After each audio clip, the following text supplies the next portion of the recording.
Waktu Nabi SAW keluar, guru dan kiai kita teman-teman sekalian, Nabi penutup, beliau orang yang diutus oleh Allah untuk menyempurnakan agamanya, keluar wajah beliau memerah, langsung tiba-tiba Nabi SAW marah dan berkata, da'ha fa innaha mumtinah, tinggalkan rasisme seperti ini karena ini yang membinasakan kalian.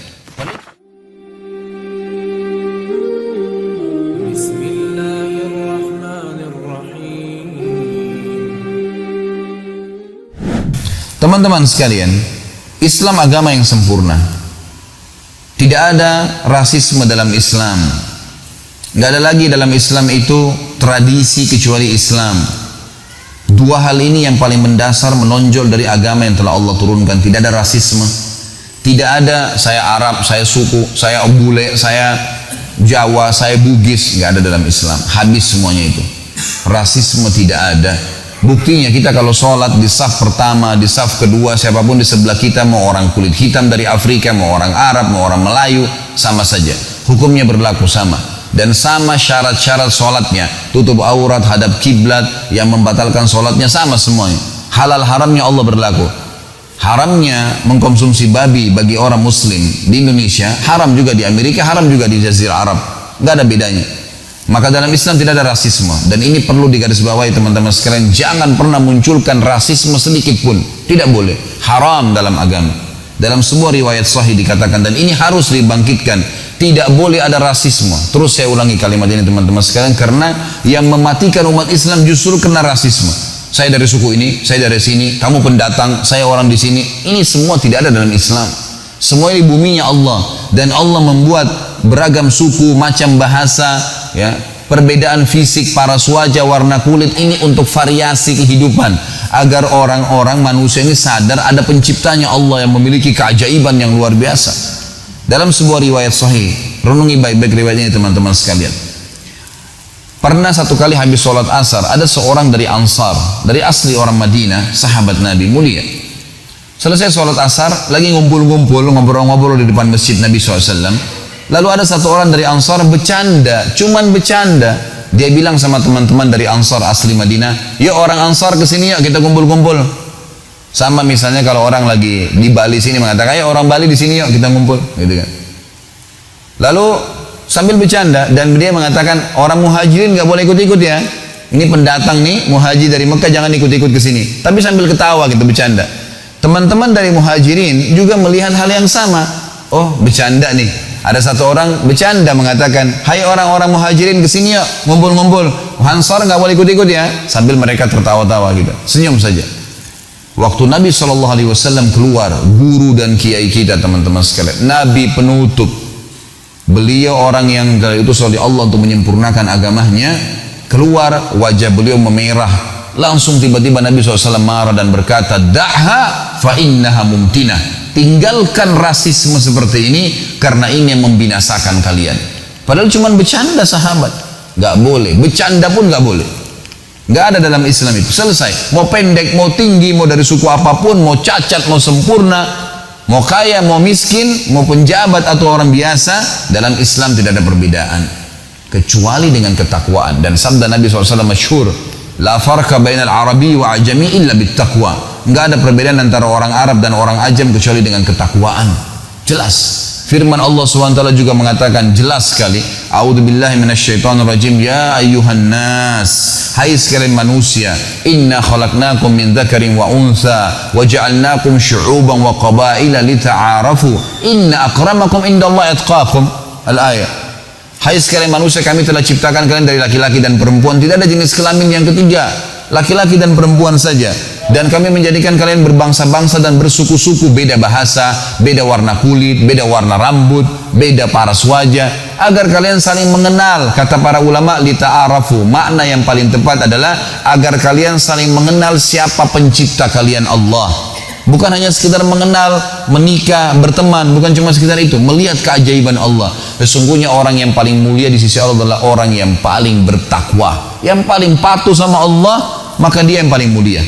Teman-teman kalau belum tahu saya jelaskan, kalau sudah tahu alhamdulillah. Luqman yang disebutkan dalam surah Luqman, itu teman-teman sekalian khilaf di antara ulama apakah dia nabi atau orang saleh.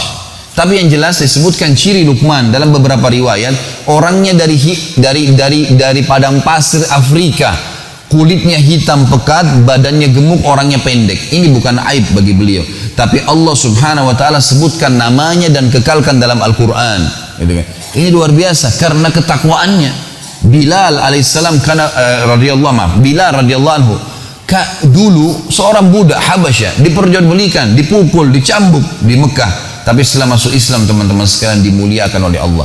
Sampai kata Nabi SAW, wahai Bilal, apa yang kau lakukan sampai terompah sendalmu saya dengarkan di surga sementara kau masih di sini. Kata Bilal radhiyallahu anhu sambil menangis, ya Rasulullah, saya tidak kerjakan apa-apa kecuali setiap habis uduk saya selalu kerjakan sholat 2 rakaat sampai keluarlah sunnah uduk itu. Tapi di sini kita lihat Allah SWT muliakan. Umar bin Khattab pernah mengutus Bilal kepada Khalid bin Walid di kancah peperangan dari Madinah. Kata Umar, wahai Bilal, pergilah ke sana. Sengaja Umar bin Khattab mengutus Bilal, pergilah ke sana. Karena di pasukannya Khalid bin Walid ini banyak ikut orang-orang Quraisy. Karena dianggap Khalid bin Walid ini adalah orang yang dulu orang kaya raya, pejabatnya Mekah, sekarang masuk Islam, maka banyak orang yang mau ikut di pasukannya karena dianggap dia orang yang punya kedudukan di jahiliyah dan juga sekarang, gitu kan.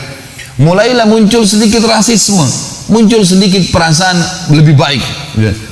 Maka Umar radhiyallahu anhu mendengar itu, Umar ingin menghancurkan rasisme ini.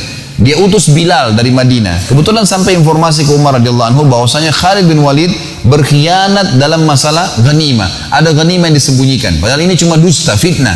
Umar radhiyallahu anhu sudah tahu siapa Khalid bin Walid. Enggak mungkin, ini sahabat Nabi yang mulia, jujur, amanah. Tapi Umar ingin menunjukkan sebuah poin yang lain. Maka Umar radhiyallahu anhu mengutus Bilal, mengatakan, Bilal, bawa surat ini kepada Khalid bin Walid di sana. Dan ingat, jangan bacakan surat ini kecuali kau sampaikan kepada dia salam saya dan katakan Amir Mu'minin Umar bin Khattab menyuruh engkau wahai Khalid meletakkan pipimu di tanah dan disuruh aku meletakkan kakiku di atas pipimu. Bilal waktu dengar itu, ya Amir Mu'minin, ini perbuatan yang berat.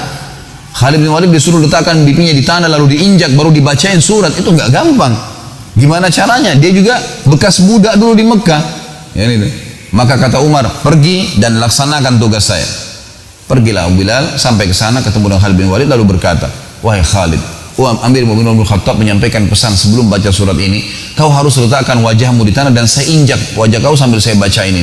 Bilal sampai ketakutan sama Khalid bin Walid karena memang dulu punya kedudukan dan sahabat yang mulia, sekarang juga pimpinan perang.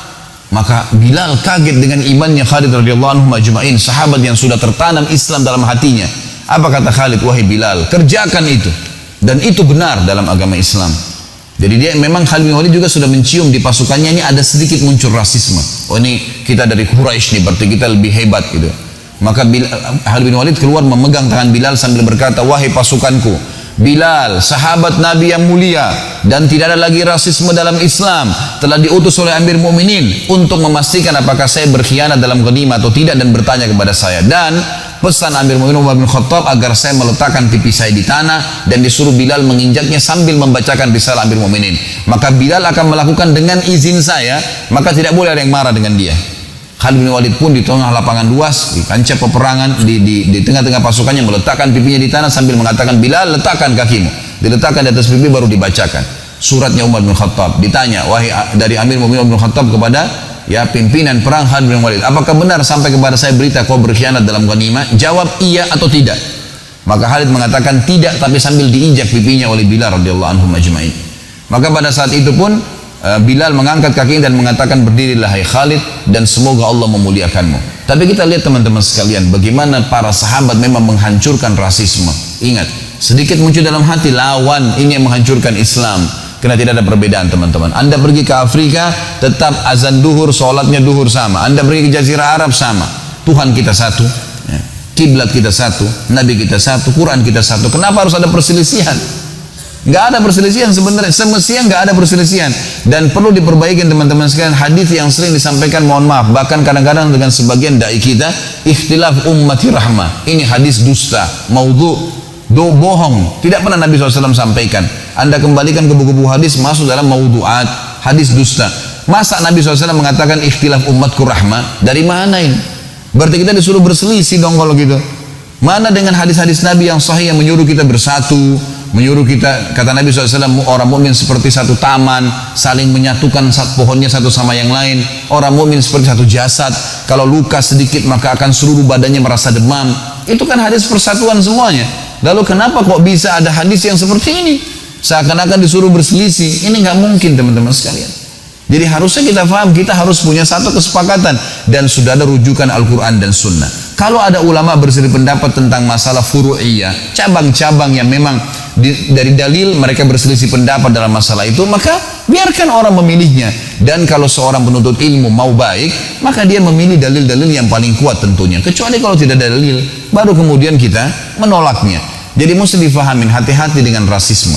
Rasisme kata ulama masuk dalam fanatisme kesukuan, fanatisme pendapat, ya, fanatisme bahasa, fanatisme kebangsaan.